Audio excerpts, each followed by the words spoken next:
What's the crack, folks? It's Aiden. Let me talk to you. Today we are going to be discussing Wrestlemania, Night 2 Wrestlemania Sunday, as it's also known as. Now, I must apologise. The reason it's taken me so long to record a review video of Wrestlemania is because I've been flat out since Wrestlemania happened. I was just no sleep the two the nights, and then I had work on Monday, and I had college all throughout the week. Honestly, work and college, chaotic. But anyways, let's get down to the review. So the night started out. I'm going to make this quite quick because I've got a lot to say about obviously the World Heavyweight Championship match and the Undisputed Championship match. So let's go. So the first match of the night. Oh, I feel so bad for him. It was indeed Seth freaking Rollins defending the World Heavyweight Championship against Drew McIntyre. You see what I did there? I tried to do the Scottish Drew Mac. You know what I mean? Sorry to all my Scottish fans. I have no fans. But anyway, so this was a banger of a match. Honestly, I loved the way that as soon as the bell rang, McIntyre did not even wait for Seth Rollins to come at him. McIntyre hit him first with Claymore. I think McIntyre hit, about 4 or 5 Claymores in that match. Honestly, Seth had been completely destroyed before, the night before. And you know what? Before I continue on with the review of that match, I want to say I agree with the final boss himself, and I agree with everyone else from WrestleMania weekend. Seth Rollins was the MVP of WrestleMania. The man sacrificed himself for the greater good in every single possible fashion and way. Honestly, he amazing. He came out there battered and bruised from the night before, a classic tag team match. He came out there the next night and he delivered. He survived. Honestly, he gave it his all. And I love the way, especially just before McIntyre finishes it off, I love the way Rollins just gets back up for one last gasp of air, telling McIntyre, bring it. I love that, honestly, I love that. McIntyre claymores him, and just like we all thought, McIntyre gets the win and becomes the World Heavyweight Champion. A win, might I say, which I do second what Seth said. There is a video, not even a video. As soon as the match ends, Seth is seen looking into the ring, pointing to McIntyre, and I'm just going to quote what he says. He's, we all read his lips. He clearly said, "You freaking deserve it, man. Well done. You freaking deserve it." So, and you know what? He's right. McIntyre 100% deserved that win. Obviously, the character he is now compared to the character he had during the pandemic, bit different when it comes to his dream of winning the championship in front of a live crowd, his reaction and all. It's just really, really annoying that they had him, piss off CM Punk until CM Punk took him off the announce desk, beat him up with his own cast, and then Damian Priest finally cashed in the Money in the Bank contract to become the brand new World Heavyweight Champion. I'm not gonna lie, guys, I felt a bit annoyed. I felt a bit upset because as soon as McIntyre won that championship, I was expecting something bright, something new on Raw. I was actually don't get me wrong, we all expected Damian to cash in the Money in the Bank contract. We all did. But at the same time, I didn't actually expect Damian to successfully do it. I thought, right, Hunter will have him cash in the Money in the Bank briefcase to get that briefcase off him, and that'll be it. But no, Triple H, good old H, had Damian Priest basically become the Seth Rollins of 2024 with the heist of the century in 24 by having Damian cash that in, and then at the top of the entrance ramp. I don't know if any of you noticed this yourselves, but at the top of the entrance ramp, Damian held up that championship just like Seth did in 2015. Honestly, chaotic, just honestly story. So it was really good. But no, I would have wanted to see more from a McIntyre championship reign. I just hope that Damian is not champion for long. I just hope it was simply to get the contract off him. I've heard rumours that McIntyre might go to Clash at the Castle, which is streaming not next month, but in June. In Scotland, here in the UK. Clash at the Castle will be at Scotland here in the UK. He might be facing the Judgment Day. You don't know. Like I said, it did annoy me because when I saw Damian Priest standing at the top of that entrance ramp with that championship, it just reminded me that's the same championship for a long time that Seth Rollins had fought so hard to keep out of their grasp.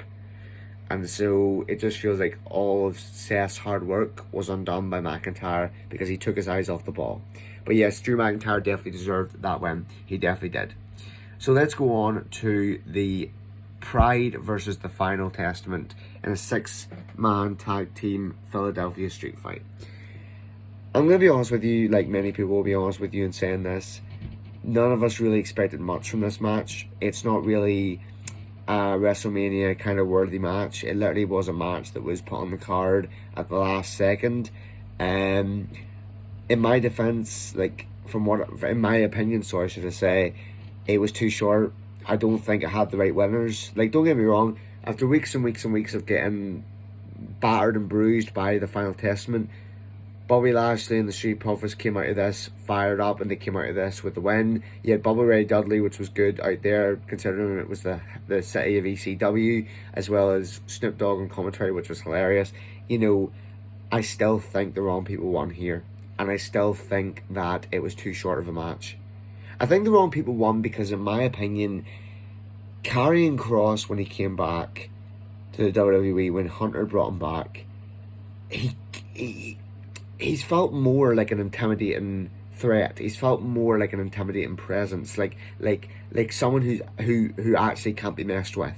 And so does the AOP, but at the same time, the way, like, don't get me wrong, I love Triple H, I love most of his booking decisions, but the way he's put Karrion Kross since he's came back, the new look, the new programs he's been in, they've been alright, but I think this guy deserves better. I think he does, and so does the AOP. I personally think I didn't want this match at WrestleMania. I didn't think it deserved it, but I thought to myself whenever I saw it being announced for WrestleMania, if it's going to be in WrestleMania, have the Final Testament win to elevate them. But I guess they wanted to make sure that Bobby got his win because he lost last year. You never know. Anyways, so that was a good match. Short and sweet, maybe too short, but still it was a good match. Anyways, the next match we've got on the card was LA Knight versus AJ Styles. Or, sorry, did that the wrong way. Because whose game is it? Well, everybody said LA Knight. Yeah. Just fitting him wearing his glasses. But basically what I'm trying to say is, I called it. I absolutely called it. The right man in this match won. The right man in this match won. You see, AJ Styles has had loads of WrestleMania moments. He's had loads of WrestleMania, well, maybe not loads, but he's had enough WrestleMania moments and moments outside WrestleMania to solidify his legacy. I would have actually been very, very disappointed at WWE if they didn't have LA Knight win this match. You know, LA Knight, in my opinion, got buried at the Royal Rumble. He didn't have a good time at Crown Jewel, he didn't have a good time at the Royal Rumble, and he didn't have a good time in the Elimination Chamber. He needed this spotlight, he needed this win. Like, LA Knight is one of the fastest rising superstars right now, not just in SmackDown history, but in WWE history. And for them to make him lose those 3 matches, and then for them to possibly make him lose this WrestleMania match, nah, I just wasn't having it. Nah. But no, I do believe him winning this match was the right call. It was the right call. They are going to go one-on-one again this week, I believe, on SmackDown, and the winner will face the new WWE Champion, the American Nightmare, at Backlash in Lyon, France, I'm pretty sure. Backlash coming to France. But yes, I do believe the right man won there. So yeah, that's definitely the win that LA Knight needed. So next, folks, we move on to the triple threat match for the United States Championship. We had Kevin Owens, Randy Orton, and the United States Champion himself, Logan Paul, in a match. And honestly, it was a really good match. It was a fun match, a really good match. I don't particularly know Ice Show Speed. I'm not really familiar with him. Whenever I seen him, I kind of thought it was Deji, which is KSI's brother, is it not? Don't take the piss out of me for that. I don't really tune into like KSI, Logan Paul, crap. I don't tune into that. So the way I see it is KSI's brother is Deji. I'm not too sure. But anyways, it looked a bit like him, so that's what I thought. But no, Ice Show Speed, be interesting to check him out, see what he's like. I honestly found it quite funny how he was like barking at Randy Orton, then Randy Orton barks back at him and gives him the RKO. It was quite funny to see that. It was a really, really good match. We all kind of knew the finish. Logan Paul was going to cheat to win, as he always does. You know, because that's the kind of heel he is. He's a scumbag. He's a scumbag of the highest proportion. But in a way, going back to my last match that I just talked about, I'm kind of hoping the LA Knight loses this Friday. And the reason why I am is because I do not believe WWE should continue putting LA Knight in World Championship or WWE Championship style matches. I just don't think he's ready. If they're going to keep making him lose, like say he wins this Friday, right, and he goes on to face Cody Rhodes at Backlash, he's going to lose. Well, he might not lose, you never know. They might not do the thing with Roman or they might not do the thing with Cody as they did with Roman. He might not lose. LA Knight might indeed become the new WWE champion, or AJ Styles might indeed become the new WWE champion. But at the same time, what they're making a mistake is they're throwing LA Knight, in my opinion, in the deep end too quickly, and then he's getting buried by these guys. And then, like, you know, he got buried at Crown Jewel. Well, I wouldn't say he got buried. I'm not going to use that term anyway. They didn't get buried. He lost the Crown Jewel to Roman Reigns. He came so close to winning that championship. And then he came so close at the Royal Rumble to doing it. So close at Elimination Chamber to heading to WrestleMania to face Seth Rollins. Like, that's 3 times in a row that LA Knight has been on course to, like, in a World Championship feud or WWE title feud, and he's lost. So in my opinion, WWE needs to have him lose this Friday and then go after Logan Paul at SummerSlam. In my opinion, he needs to do that. I just feel like he's not ready for that title scene, the main title scene. And if you're going to put him in the main title scene, have him win or have him go out with a bang, honestly. Yes, his matches have been really good. The Crown Jewel one, Royal Rumble and Elimination Chamber were all really good. But the man deserves more. LA Knight is... Honestly, he deserves more. He deserves more. But yes, Logan Paul winning this match was the right way to go. I just hope they don't keep him champion for long. Probably might go into Cleveland when it comes to SummerSlam, but you never know. Also, Randy Orton and Kevin Owens deserve more as well. So I'm hoping they get a better feud after this. Maybe together, you never know. Or maybe they have one more chance against him at Backlash. You never know. But yes, Logan Paul won that match. Okay, so the next couple of matches I'm not really going to talk too much about because I didn't really get much invested in them. I know a lot of people did. The next one is Bayley, the challenger, versus Io Sky, the champion, for the WWE Women's Championship. I believe the right person won in this situation, obviously. I believe Bayley was the right person to win, and she did win. There's not much more I can say about it. She got a redemption story. She was the one that created Damage Control, and to be honest with you, this WrestleMania match was a big part in bringing down Damage Control because she's now taken away what made Damage Control powerful, what made Io Sky powerful. She's taken away that championship from them, which I found really, really awesome. I did. And both of them put on an absolute wrestling classic. I do believe the right person came out of the match with the victory. So, to be honest, that's all I got to say about that. Bayley came out of it with a victory. To be honest with you, the way that she made her entrance, I thought to myself, she bringing back the Bayley buddies. I actually thought she was, but honestly, it was a crazy match, lovely match. The way there were so many reversals, so many near falls, that's what makes a great wrestling match. How the suspense, they built the suspense. But yeah, Bayley, the right person to win that championship. We needed the role model back. We needed her back. And so the main event, honestly, I've waited this entire video to talk about this main event. Let me tell you, this is the very first WWE event. The very first WWE event, never mind match.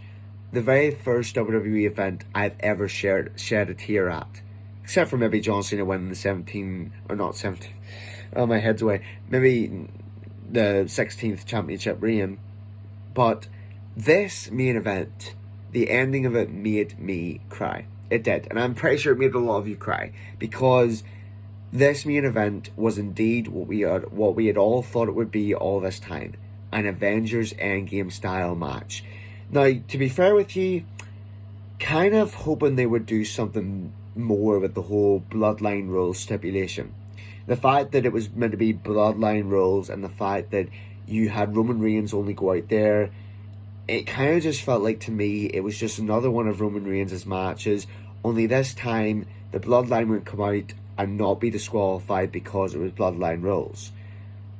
Like, I just didn't feel like it added too much to it. Like, yes, it was bloodline rules, we all knew that they needed that anyways, so that you could get The Rock, Cena, Jay, you know what I mean? But the fact, honestly, it was so good. You had Jimmy Uso coming out first to help Roman Reigns, and then as soon as that happened, you had Jey Uso's song hit, and then as soon as Solo comes out, you had Cena run down the ring, which we all knew he was going to be there, honestly. See that episode of Raw a couple of weeks back? Like, honestly, with Cena and Austin on the truck, we'll get to Austin in a second. That was brilliant. That was brilliant planning. Cena came back for the man that took him out.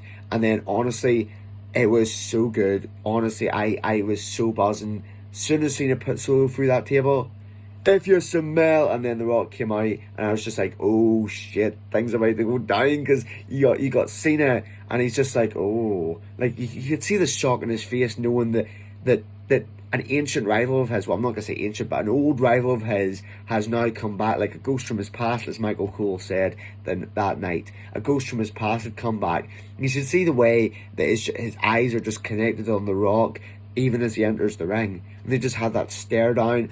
Unfortunately, Cena doesn't even get a move in because Rock plants him. But honestly, it was such a good thing that, you know, Roman thought he was going into the match with Bloodline rules. Little did he know, Cody had his own wee team of Avengers who were ready to take down the final boss. And what was even better after that was, yes, we thought we were going to get Steve Austin, but then Shield. The Shield, like, honestly, the Shield theme song hit, and it was just awesome. A lot of people were saying, like, a lot of people were having rumours that, or, like, a lot of people were upset that Jon Moxley didn't come out with Seth Rollins. I wasn't expecting that. If the Shield theme song did hit, which I wasn't expecting, to be honest, but the fact that it did hit, I just knew it was just going to be Seth. I just knew it was going to be Seth. No Jon Moxley, because, to be honest, I don't think WWE, I don't think he's probably not done with AEW yet to sign a contract with WWE or even step back into the company, even with Vinnie Mac out. But what I'm trying to say is, Seth Rollins tried, but he died. Seth Rollins got in the ring, tried to hit The Rock with a steel chair, Roman Reigns, Superman punch. The fact that Seth Rollins even made it into the damn ring flipped me with the chaos that man had gone through at the start of the night and the chaos he went through the previous night. That man is a machine. He's a machine, honestly. And he deserves all the time he has off now to heal, to be with his family. His back's broken, his leg's broken. Honestly, he needs that time to heal. So you had the Shield, and then Rock was ready to flip and whack Cody Rhodes with his flipping Mama Rhodes obsessed belt. And then dong.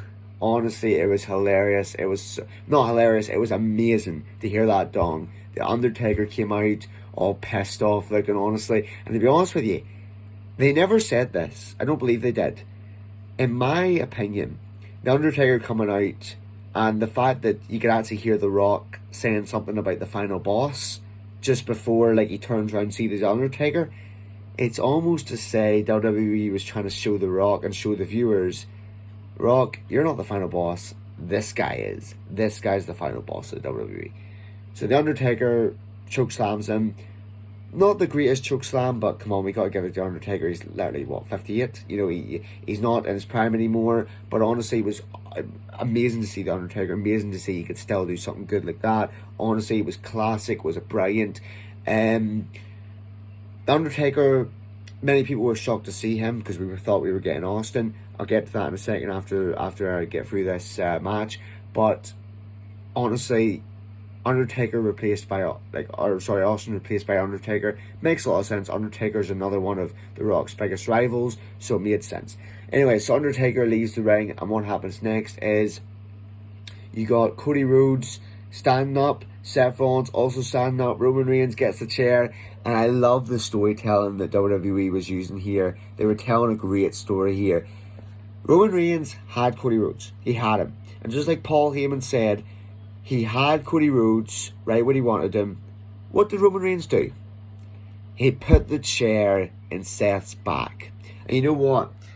I'm not even going to use this video to talk all about that, because if I talk all about that, we'll be here all night. But that was brilliant storytelling of how a man 10 years ago who made the biggest mistake of his life when he stabbed his brothers in the back, 10 years later realised what he had done wrong, realized the monster he had created in himself for so long, and then realized the monster he had turned Roman Reigns into, sacrifices himself for the greater good, and not only teams with Cody, a guy that WWE wants us to forget he heated in 2022. Like, seriously, I still can't get over that. I really can't.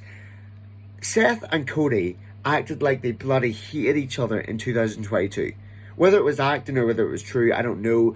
But, like, honestly, the way they were in 22 and the way they are now in 24, you wouldn't think you wouldn't think Seth Rollins hated the guy. You wouldn't think he ever did. And don't worry, I know what people are going to say. They don't actually hate each other in real life, or they don't actually like each other. We don't really know about Seth and Cody. We know about Seth and Punk, obviously, but we don't know about Seth and Cody. I would say that maybe Seth at the time was a bit pissed off that Cody had just come in and he was looking for a title match. You never know. But anyways, no. Seth took that chair in his back, and honestly, he sacrificed himself for the greater good. I'm not going to say anything more about that because I could make a whole new video about that. That's freaking awesome. We're going on too long anyways. Cody gets up. Cody reverses the spear. And honestly, Cody hits the 3 crossroads. And we get 1, 2, 3. And my heart dropped. My heart dropped. I kind of could tell by then that The Rock wasn't getting up. Solo wasn't getting up. And Jimmy wasn't getting up. Jimmy had been speared off the flipping entrance. They weren't getting up. Roman was all alone. Roman was all alone. A chief without a tribe, just like Cody had said. Honestly, a Roman without his reins. Like, this is how good WWE storytelling is. And obviously I'll have a brand new, I want to have a brand new video on a lot of these things. Not just Seth's story, not just the long-term story plan between WrestleMania 39 and WrestleMania 40. I feel like I should make one, honestly. But no, what I'm trying to say is, I think it's all still hitting us to the heart and to the head. We're all still waking up to a new reality that this is indeed the Paul Levesque era, the Triple H Levesque era, the Paul Triple H Levesque era, the Triple H era. This is definitely his era. This is his era now. His champions. The people wanted Cody Rhodes. No point in flipping going until September to bring Hulk Hogan's record. Hulk Hogan's already a better champion than Roman Reigns ever was. Seth Rollins kind of wanted him to have it for a bit longer, but the man deserves a break. And plus, Drew McIntyre deserved it. Hope he gets a title down the line, but honestly, your man needs a break. But what I'm trying to say is, brilliant way to finish out WrestleMania 40. WrestleMania 40 will indeed, as many have said before, go down as one of the greatest WrestleManias of all time. Honestly, whether you love pro wrestling or you hate it, whether you love WWE or you hate it, you think it's fake, you think it's real, you think it's scripted, you think the wrestlers take chemicals, whatever they do, they might take chemicals, they might not. You cannot deny this. WWE is pure cinema.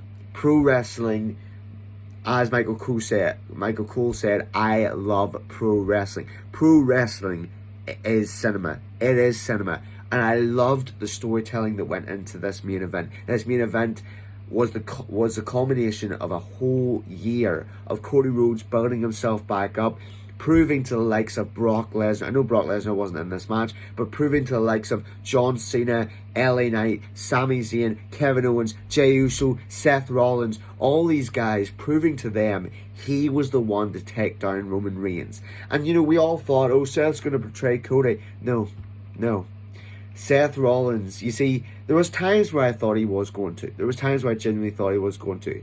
But then I remembered here, the way Seth Rollins was talking in his promos, he knew for a fact that Cody Rhodes was the one to do it. But he knew for a fact that he needed to be the one that sacrificed himself this time for Cody. It wasn't even just really about Cody that he wanted to sacrifice himself for. It was the fact that Seth said something on the SmackDown like a couple weeks before WrestleMania. He said, we know that the future of the industry is on the line. This was never really about just Cody. Seth's not really a big fan of Cody. But what he is a big fan of is the WWE. And telling the perfect story that they did, Seth Rollins knew he had to sacrifice himself for Cody, for the greater good of WWE, And that handshake, honest to God, that handshake at the end of the match where Seth Rollins is crying, he gives Cody Rhodes a handshake, he points at him, that's him telling him, it's your time now, it's your time now.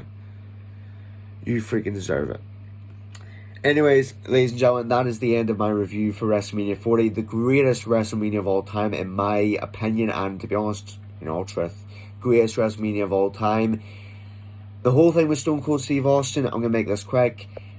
We learned that he wasn't there that night due to the fact that they didn't come to an agreement on his pay deal, which I find quite disappointing, because as much as it was brilliant and it brought back memories seeing The Undertaker that night, and the fact that The Undertaker also has a rivalry with The Rock back in the day. It was brilliant. It was beautiful. It was honestly, it was memorable. It was a classic seeing him back. You love to see The Undertaker, but it would have been amazing to hear not only "You Can't See Me," not only the gong, but to hear the glass break. That was not the best, but to hear the glass break, you know what I mean? But honestly, beautiful, beautiful. So thank you all so much for watching. Honestly, beautiful WrestleMania, greatest of all time, 5 out of 5, 10 out of 10, 5-star main event, 5-star WrestleMania will go down as the greatest of all time. Thank you all so much for watching. God bless you, and see you all here. Yeah.